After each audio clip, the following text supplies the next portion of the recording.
Assalamu alaikum everyone.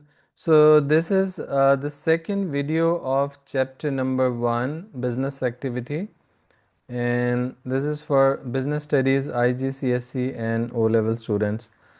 Okay so कल की class जो थी उसमें हमने पहले 3 टॉपिक्स को डिस्कस कर लिया था, topic number 1, 2 and 3. If you missed that video then you can go to the playlist and again watch that video. आज की क्लास में I will be focusing on topics from 4, 5, 6, and in topic number 4 we have to define what needs are and what are the wants and then what is opportunity cost. Needs जो हैं they are the basic necessities of life such as food, shelter and clothing, right? So these are like essential for survival, basic necessities जो होती हैं हमारी. Wants क्या चीज़ होती हैं? Wants are the desires for luxury products. बहुत सारी लाइफ में ऐसी चीज़ें होती हैं जिनकी हमें नीड नहीं होती but we want them to make the life more comfortable. जैसे desire for a luxury car, desire for a big house, branded cloth, shoes and watches. तो ये हमारे पास डिमांड है, ये वांट्स हैं हमारी, राइट? सो ये नीड्स नहीं है. वांट्स वो चीज़ें होती हैं जो हम चाहते हैं कि हमारी लाइफ कंफर्टेबल बनाने के लिए हमारे पास होनी चाहिए, but they are not essential for living. Survival के लिए जो ज़रूरी चीज़ें होती हैं उन्हें हम नीड्स कहते हैं, जो बेसिक फूड, शेल्टर, क्लोथिंग है. लेकिन अगर आप ब्रांडेड क्लोथ्स चाहेंगे, अगर ब्रांडेड शूज़ चाहेंगे तो वो आपके लिए वांट्स में आ जाएगा. वांट्स का याद रखें, एक इम्पॉर्टेंट फीचर होता है कि wants are always unlimited by nature. इनकी कोई लिमिट नहीं होती, राइट? लिमिटलेस होती हैं. एक सेट ऑफ वांट्स पूरा होता है तो another set of want is ready, right? So ये आपके लिए लाइक कभी ज़िंदगी में ख़त्म ही नहीं होती. Now moving to another concept, क्योंकि वांट्स अनलिमिटेड हैं और रिसोर्सेज हमारे पास लिमिटेड होते हैं. सो लिमिटेड रिसोर्सेज के साथ we can not purchase everything we want. So हमारी सारी वांट्स पूरी नहीं हो सकती, जिसकी वजह से we get something and we sacrifice something else. जो कुछ हम सेक्रीफाइस करते हैं that is called opportunity cost. Opportunity cost की टेक्निकल डेफिनेशन है कि it is the cost of next best alternative foregone. जैसे फॉर एग्जांपल अगर आप शॉप पे गए, शॉप पे आपको दो चीज़ें अच्छी लगी, लाइक आपके पास 50,000 रुपीज़ थे एंड 50,000 रुपीज़ के साथ या तो आप मोबाइल फ़ोन बाय कर सकते हैं और you can purchase a laptop. अगर आप लैपटॉप परचेज़ कर लेंगे तो मोबाइल फ़ोन सेक्रीफाइस हो जाएगा, मोबाइल फ़ोन आपके लिए अपॉर्चुनिटी कॉस्ट हो जाएगा. And vice versa is true, if you purchase mobile phone and you sacrifice laptop, तो लैपटॉप आपकी अपॉर्चुनिटी कॉस्ट हो जाएगी. याद रखें, जो आप छोड़ रहे होते हैं, जो सेक्रीफाइस कर रहे होते हैं, that is opportunity cost. Now moving to another concept, that is specialization. Specialization का मतलब होता है like focusing on one type of knowledge और स्किल सेट.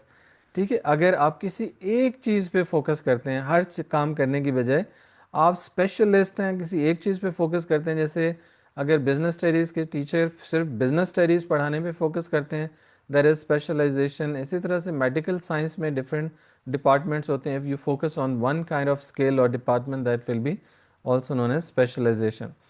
स्पेशलाइजेशन के काफ़ी लाइक एडवांटेजेस होते हैं और कुछ डिसएडवांटेजेस भी होते हैं. So what are the advantages and disadvantages of specialization? So just have a look on these bullet points. So specialization के हमारे पास एडवांटेजेस हैं कि आपका जो प्रोडक्शन प्रोसेस है वो क्विकर हो जाता है, जिसकी वजह से प्रोडक्शन ओवरऑल आपकी ज़्यादा हो जाती है.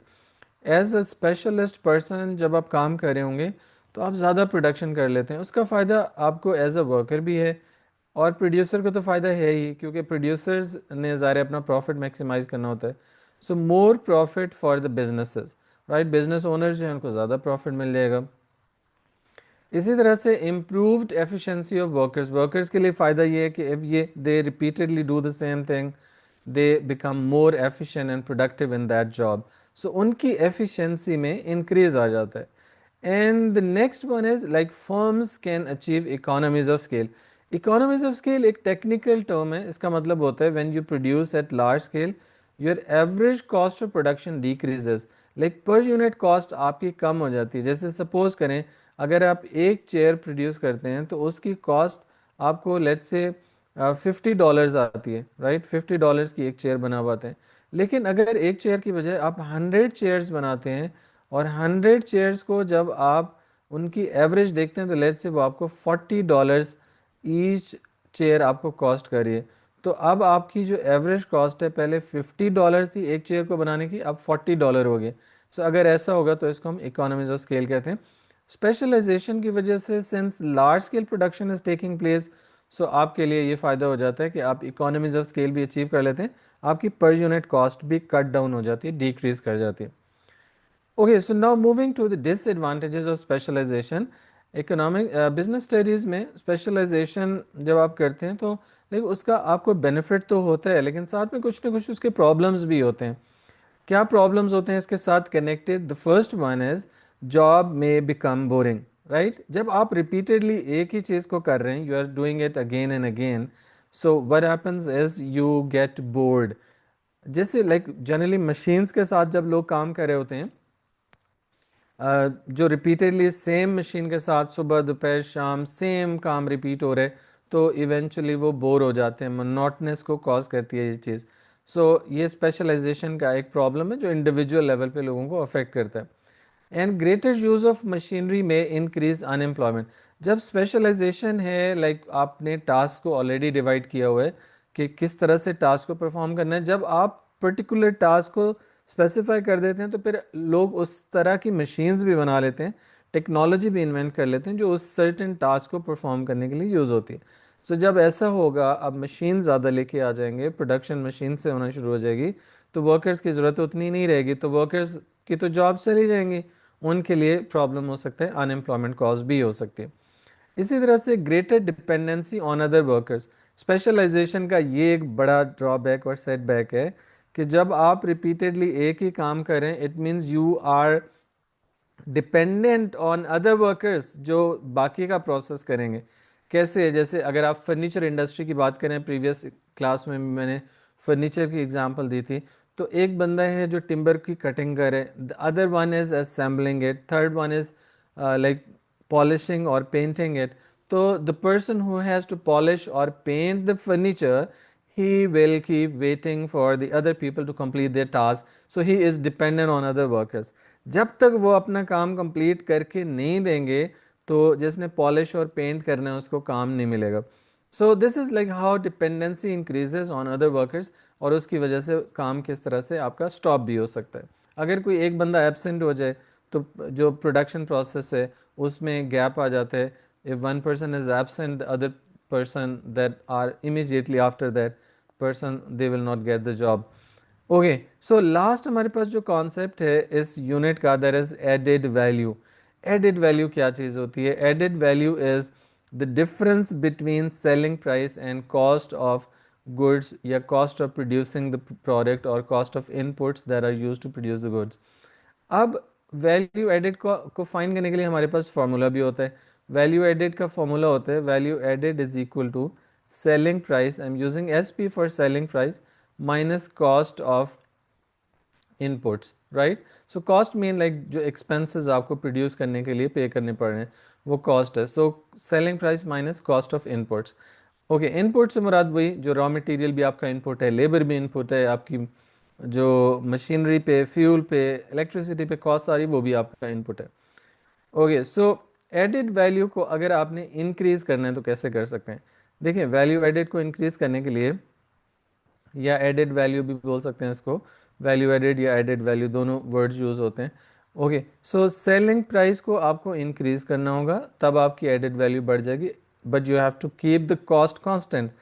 अगर कॉस्ट कांस्टेंट है, सेलिंग प्राइस आपकी इंक्रीज होती है, तो एडेड वैल्यू आपकी इंक्रीज हो जाएगी। लेकिन एट द सेम टाइम अगर आप सेलिंग प्राइस नहीं बढ़ा पा रहे तो आप कॉस्ट को कट करने की कोशिश करें, तब भी आपकी जो वैल्यू एडेड है वो इंक्रीज हो जाएगी।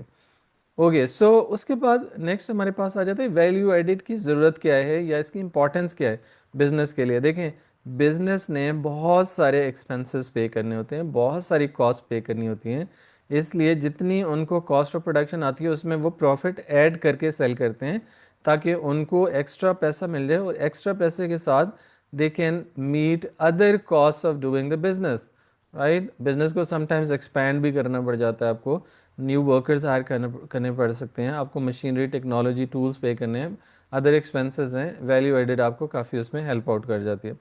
कंपेरेटिव एडवांटेज लेना है आपको, मार्केट में compete भी करना होता है, सेलिंग प्राइस आप अपनी बहुत ज़्यादा हाई भी नहीं रख सकते और कॉस्ट को आपको कट डाउन करना पड़ता है, जिसकी वजह से कॉस्ट आपकी कट डाउन होगी, प्राइसेस कंपेरेटिव रहेंगी, तो आप मार्केट में कंपेटिटिव रहेंगे, लाइक कंपेटिटर्स के साथ compete कर सकेंगे, आपका कस्टमर किसी और के पास नहीं जाएगा। प्रॉफिट अर्न करना भी बिजनेस का एक मेन पर्पस होता है, इसके लिए भी उन्हें एडेड वैल्यू की ज़रूरत होती है।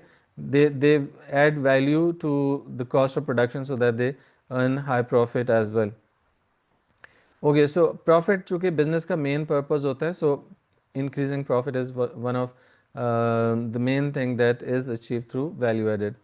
And then is like ways to increase value added. Value added अगर आपने इंक्रीज करनी है अपनी प्रोडक्ट की, तो कैसे कर सकते हैं? लाइक प्रोसेसिंग के थ्रू कर सकते हैं। जैसे अगर आप फॉर एग्जांपल आप टिम्बर बाय करते हैं, उस टिम्बर पे आप प्रोसेस कर सकते हैं, like you can convert this timber into useful product. जैसे आप लेट्स से कि फर्नीचर बना लेते हैं, चेयर्स बना लेते हैं, आप बेड्स बना लेते हैं, सोफ़ास बना लेते हैं, तो आपने प्रोसेसिंग के थ्रू उसकी वैल्यू में ऐड किया। एंड देन असेंबलिंग में आप डिफरेंट कंपोनेंट पार्ट्स लाइक ख़रीदते हैं और उनको आप कंबाइन करके उनको असेंबल करके एक यूज़फुल प्रोडक्ट में कन्वर्ट करते हैं, और उसकी असेंबलिंग करने के बाद आप उसकी हाई प्राइस चार्ज कर सकते हैं, वैल्यू एडिट कर सकते हैं उसके अंदर। Packaging is another important thing that is use to increase value added, right. Value added packaging के थ्रू भी हो सकती है। पैकेजिंग का बेनिफिट ये होता है कि आपकी प्रोडक्ट सेफ हो जाती है। अगर गुड लुकिंग है, अट्रैक्टिव पैकेजिंग है, तो वो आपके कस्टमर्स को भी इंक्रीज करती है। Decoration is an another thing. जैसे डेकोरेशंस जनरली लाइक रेस्टोरेंट्स में जब हम लोग जाते हैं, आपको लाइक जो फूड वहाँ पे ऑफ़र किया जाता है, वो फूड उतना कॉस्टली नहीं होता जितना उसको वो वहाँ पे जो उनकी डेकोरेशन है, उनकी जो लाइक उन्होंने आपके लिए एक इन्वायरमेंट क्रिएट किया हुआ है जिसके लिए वो आपको चार्ज करते हैं, हाई प्राइस चार्ज करते हैं। एक डेकोरेटेड इन्वायरमेंट होता है प्रॉपर आपके लिए, नीट क्लीन हाइजीनिक इन्वायरमेंट आपको प्रोवाइड करते हैं, जो वैल्यू में ऐड करता है। इसी तरह से जो शादी हॉल्स हैं, वहाँ पे भी वो सिंपल सा उन्होंने एक लोकेशन होती है, उसी सिंपल से लोकेशन को प्रॉपरली डेकोरेट करके वो आपके लिए एक मेमोरेबल इवेंट बना देते हैं, उससे भी वो आपको एक्स्ट्रा चार्ज करके तो वो प्रॉफिट कमा लेते हैं। डिलीवरी सर्विसेज भी एक चीज़ होती है।